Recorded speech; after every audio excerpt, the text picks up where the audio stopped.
to us, something you want to do. We are very willing to facilitate events that you may propose, and we'll have a look where we can do it.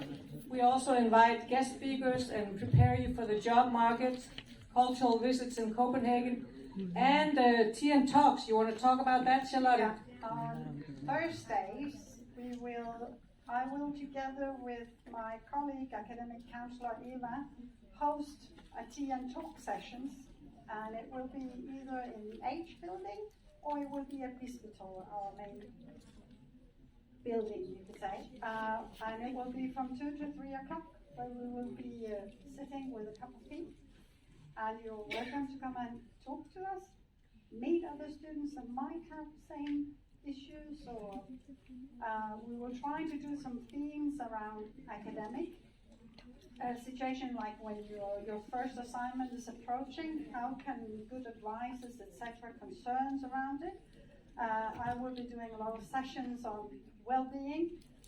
When you start to feel homesick, how do I address certain situations with friends and family back home? There's a lot of issues that will occur to you during the years. So that's an opening door where you can just come and meet us and have a chat without having to book an appointment. And very often when one student comes, there will be 5 other students that have the same problem. So it's also, hopefully we can create some kind of a discussion forum or where you can meet other people that are in the same situation. So please come and join us. Yeah. Student council, very, very important. We believe in democracy and we want to hear the student voice. Each class should have 2 council members that you elect in your class, but only one of them show up at the meeting so they can take turns. The important thing is that the student council rep will take any issue from your classes that you've discussed, something that you don't like, or you have a proposal for something better. We want to hear it. And we meet once a month in the student council. So shortly after your classes start, we will ask you to nominate, if you want to nominate somebody, and then we will have the elections for student council meeting. Yes. And when the 2 student reps have been elected, they will also have the function as class representative. And the class representative will hold a very important role this year, namely being the communicator between us and our administration, us and Charlotte, our president, so we can intervene very, very fast if there are issues in your class. Every student rep, or the 2 student reps in each class, will be provided approximately 10 minutes every week just to touch upon what's going on in the classroom. Are you okay? Are there issues with certain things you would like to have addressed?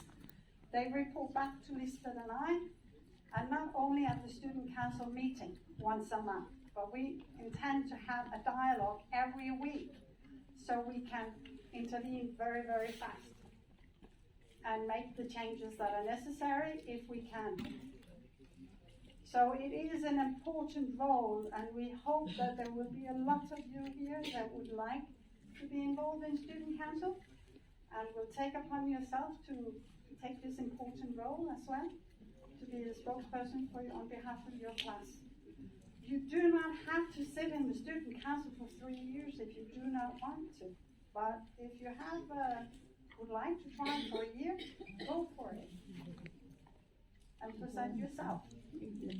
It's really, if you look at world leaders and they're interviewed about their career or their development as a human being, how did they become a world leader?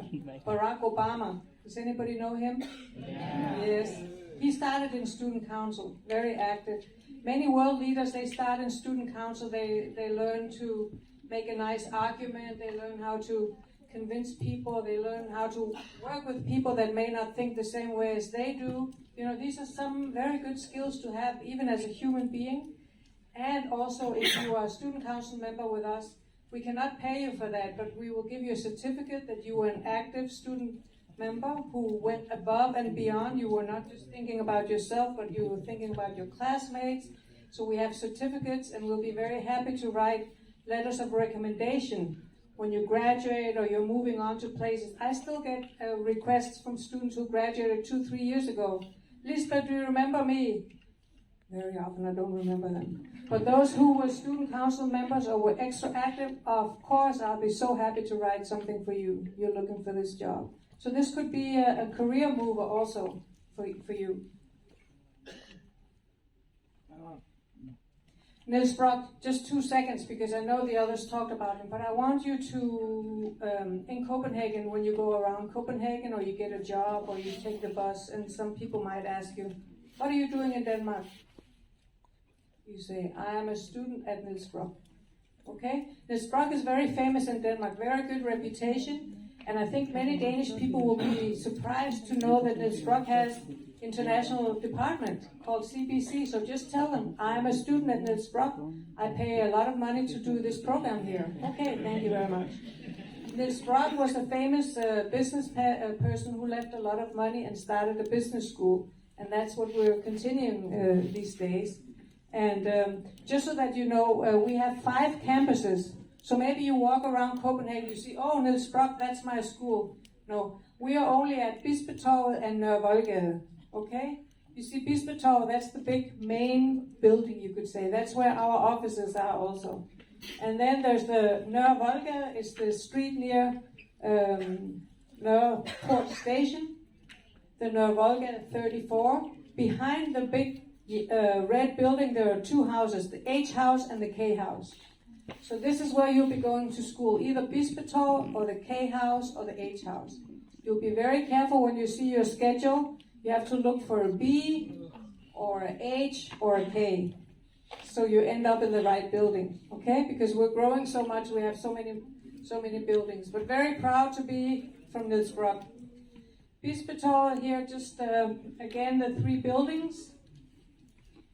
Check your schedules continuously and see, make sure that you're going to the right building. If it says B108, you go to Fisketorvet. If it says H310, you go to the H building. If it says K215, you go to the K building.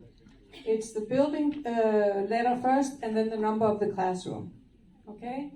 I wanted to tell you that the water in Denmark is drinkable. It's safe. You turn on the faucet in the bathroom or in the kitchen or in the student lounge. You can fill your water bottle that way. Don't buy a new bottle of water every day. First of all, it's expensive. Secondly, we have too much plastic in this world. We're drowning in plastic. So just get 1 bottle and refill it. The water is safe to drink. We have microwaves in the student lounges. There's a student lounge both at the Fisketorvet building and the H building. And there's a kettle also for you to heat water.